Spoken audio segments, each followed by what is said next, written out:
అందరికీ నమస్కారం. Welcome to social post. ఈ రోజు మనతో పాటు మన తెలంగాణ గద్దరన్న ఎవరైతే మన యుద్ధ నౌక ఉన్నారో గద్దరన్న గారి కుమార్తె వెన్నెలమ్మ గారు మనతో ఉన్నారు. అమ్మగారితో మనం మాట్లాడి తెలుసుకుందాం. అమ్మ నమస్కారం. అమ్మ, ముందుగా కంగ్రాచులేషన్స్, మీరు సాంస్కృతిక శాఖకి సారథిగా ముందుకెళ్ళబోతున్నారు. గద్దరన్న చూసుకుంటే ప్రజాక్షేత్రంలో ఉండి ప్రజల మధ్యకి వెళ్ళి పాఠం తీసుకెళ్లారు. తెలంగాణ అంటేనే తెలంగాణలోనే గానం ఉంది. మరి మీరు కూడా ప్రజల మధ్యలోకి వెళ్ళబోతున్నారా, లేకపోతే బాధ్యతలు చేపట్టి ఎలా ఉండబోతుందాం? నాకు ఇచ్చిన బాధ్యతనే ప్రజల్లోకి వెళ్ళడం. మీరు కూడా పాట రూపంలో ఉద్యమాన్ని, ఇప్పుడున్న జనరేషన్ చూస్తే ఒకప్పటి జనరేషన్కి ఇప్పుడు జనరేషన్కి చాలా తేడా ఉంది. ఇప్పుడున్న జనరేషన్లో ఇప్పుడున్న యువతని మీరు ఎలా తట్టి మేల్కోలేకపోతున్నారు? తప్పకుండా ఏ మనిషి అయినా సరే ఒక పాటకు, ఒక లయకు ఆ మ్యూజిక్ విని లిరిక్ ఏముందో చూస్తారు. సో మన తెలంగాణలో ప్రజల సంస్కృతి చాలా గొప్పది. ప్రతి ఇంట ప్రతి పాట పిల్లలు పాడుతుంటారు, అప్పుడప్పుడే రాసేస్తుంటారు. సో ఈ తెలంగాణ సాంస్కృతిక శాఖ నుంచి ఖచ్చితంగా ఈ సంస్కృతిని, ఈ కల్చరల్ యాక్టివిటీస్ని తీసుకొని ఒక వీడియో రూపంలో, ఒక షార్ట్ రూపంలో సోషల్ మీడియాలో ఎక్కువ ఫోకస్ చేస్తూ ప్రభుత్వం చేస్తున్న పథకాల గురించి, ఇతర సోషల్ అవేర్నెస్ యాక్టివిటీస్ గురించి అన్నీ మేము చిన్న వీడియో రూపంలో, షార్ట్స్ రూపంలో యూత్కి తీసుకుపోవడానికి ప్రయత్నిస్తాం. ఇప్పుడు ఈ గొంగలు చూడగానే మాకు గద్దరన్న చూసినట్టుగా అనిపిస్తుంది. ఎందుకంటే గొంగలు అంటే గద్దరన్న. ఇప్పుడు అదే బాధ్యత మీ భుజాల మీద మోస్తున్నట్టుగా మాకు అనిపిస్తుంది. ఇలాంటి బాధ్యతను మీరు ఎలా నిర్వర్తించబోతున్నారు?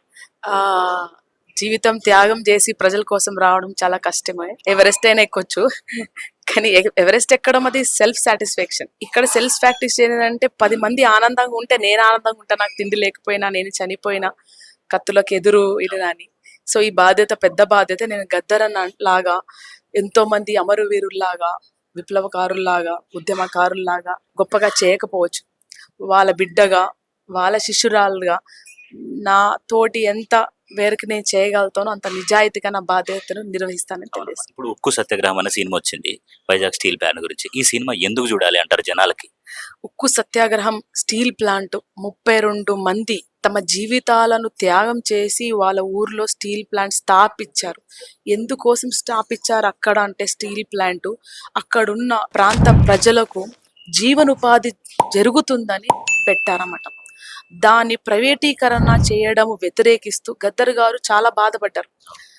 ఆ మూవీ కోసం తన ప్రాణాన్ని పెట్టి పనిచేస్తారు. Covid immediate second phase complete కాకముందే తను అదే పనిగా హైదరాబాద్ నుంచి విశాఖకు జర్నీ చేసి అక్కడుండి మళ్ళీ వచ్చి ఇక్కడ పనులు చూసుకొని అలా 6 నెలల పాటు తన నటన తనే అక్కడ జీవించి ఆ మూవీ తీసుకొచ్చారు. ఎందుకోసం ఆయన ఒక మెసేజ్ ఇచ్చేళ్ళారు.